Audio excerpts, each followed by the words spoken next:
Hi there, this is English Boost Lesson 2, and hopefully you're watching this one because you've watched the first one and that you want to have a little bit more information. So the first session that I recorded looked at reading for meaning. We looked at the Jaws extract, which we're going to look at again today.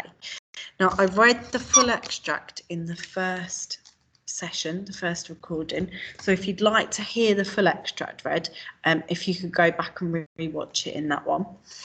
This one, we're going to look at analysing language and purpose. So as I said at the start of session 1, within English and other subjects within school, you often have to look for different meanings. So your explicit, your obvious meaning, and your implicit is more about what's implied. Now, what we're going to talk about today, what I'm going to talk to you about today is analysing language. So how does the writer make us feel about the shark in the extract? So, as I said last lesson, sorry, I'll get it right in a minute, last session. When you are looking at a text, you need to really understand what the text was about. So as I say, if you haven't listened or watched the first video, if you could go back to that one first, listen to me reading the text, which is the shark extract, which is from Jaws. And also, if you've got it in front of you, if you're able to print it, that's perfect. If you're not, if you just have it up on the screen. So it's the extract where a woman goes into the sea and unfortunately has deadly consequences because there is a shark in there who we know from the extract is called a fish, referred to as a fish, and this is Jaws himself. So when we're analysing language, what are we doing? Well, we're explaining, we're commenting on, and we're analysing how writers use language to achieve an effect, to influence us as a reader. To make us feel or think a certain way. And when we're talking about a great white shark, a great huge fish, as he's referred to here, we are obviously going to need, the writer's going to want to make us feel fear, make us feel frightened, make us feel unsure, make us feel unsettled. And that's what we're looking at today. So the first thing to do would be to go back to the extract. So pause the video in a moment, go back to the extract, read it through again. If you don't want to read it by yourself, go back to the first video, listen to me reading the extract for you, scanning it through again, step and secure. So looking out for the steps in the question we'll come to in a minute, and then we're going to ensure that we've got a secure understanding of it. So pause the video now and go back and reread the extract, please. Perfect. So now you've reread the extract, you reminded yourselves what it is about, and it's about a woman, remember, who goes for a swim in the sea, and it awakens the shark, if you like. The shark then circles around her and finally is upon her. We get the impression, and if you've seen the film or any clips from the film, you'll know that she's no longer for this world. So what is the extract about? So there's some just key questions to remind you. So sorry, who is the extract about? So as you are reading, think about the following. Who's the extract about? We know it's about the lady that goes swimming in the sea. It's about the fish or the shark.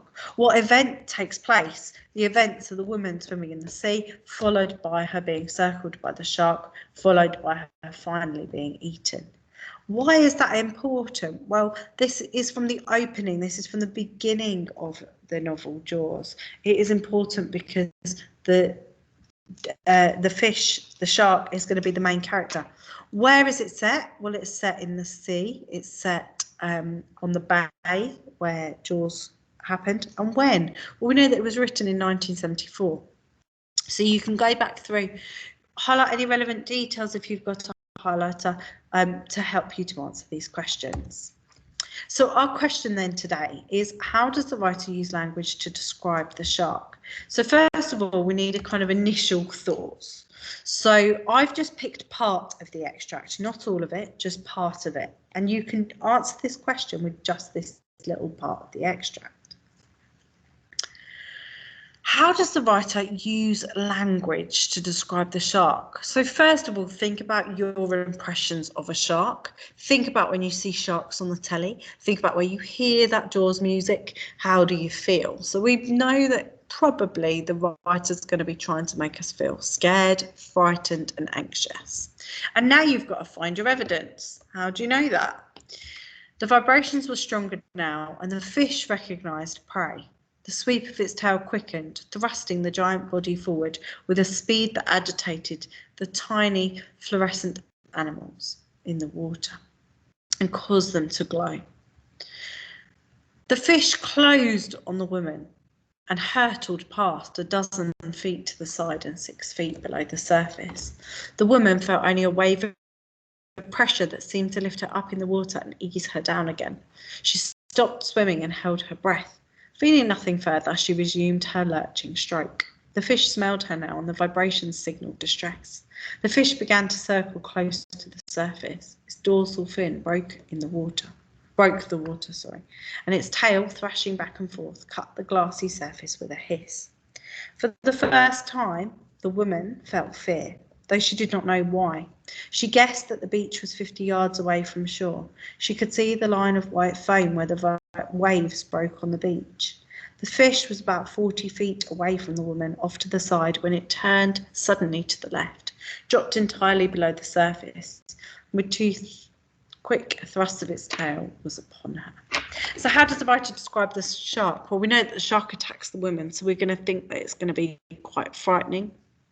We're going to know that he's a predator because he's going to, the woman's his prey. It's quick, the shark is quick. So all those words, all those initial thoughts are what you would jot down first. So if you've got a piece of paper to hand, how does the writer describe the shark? As quick, as frightening, as threatening. And then you find your evidence. So how do we know that? So you could pause the video, you could go away now and you could highlight those points. How does the writer show us that the shark is quick, that it's frightening, that it's scary? And highlight them. Okay, good. So hopefully you've come back now. And here are some answers for you.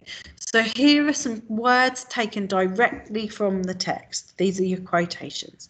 So the fish recognised prey.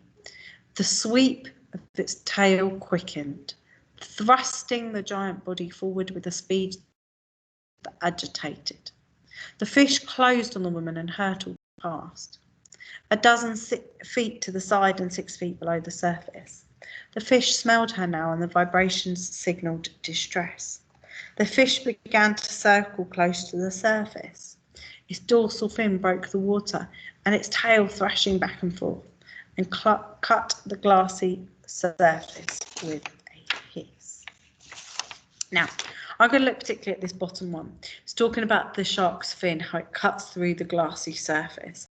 And the reason I'm going to think about this one particularly is I want you to start thinking deeper, thinking of the connotations of the word. So if you've got pen and paper handy, write this down: cut the glassy surface with a hiss. Now the word cut, well, the word cut has connotations, I hope you'll agree, of violence, of something that's been hurt, of something that's been broken. So automatically it makes us think that this shark is a threat. Now the shark here, the fin is cutting through the surface of the water. The water is described as glassy. Glass, what are the connotations? Well, it's see-through. We can see through it. But unfortunately, the woman can't see through the surface. Also, you could have the shark is breaking through glass, so it's strong. I know it's not literally glass, it's metaphorical. So he's using a metaphor here. So I've put this together for you. The writer wants the reader to realise the power and enormity of the shark. By using a metaphor, cut the glassy surface with a hiss, the writer explores how the shark is powerful. Furthermore, the connotations of cut show the shark's violence and power. The writer highlights how the shark is controlling, cutting the glassy surface. Again, cutting has connotations of force and of violence. So my suggestion to you is to go back and again think about how the writer describes the shark. Apologies, that said hurricane. Should say shark. There you go. go back to this question, how does the writer use language to describe the shark? Pick out one piece of evidence, any one, and explore it. Look up the words. What do they mean? What are the connotations? The fish closed on the woman and hurtled past.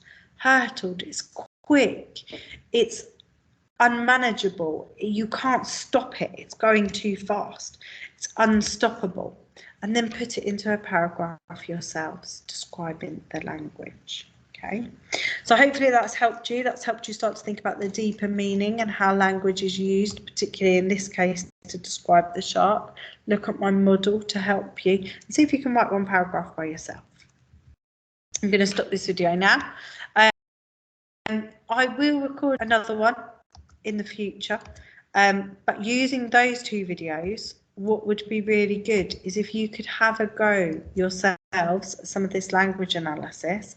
And what I'm also going to make sure that is available for you is another text for you to read through, another 20 questions, and then another question like this: how does the writer use language to describe something? Use the steps in this video to help you. Okay, thank you very much. Bye-bye.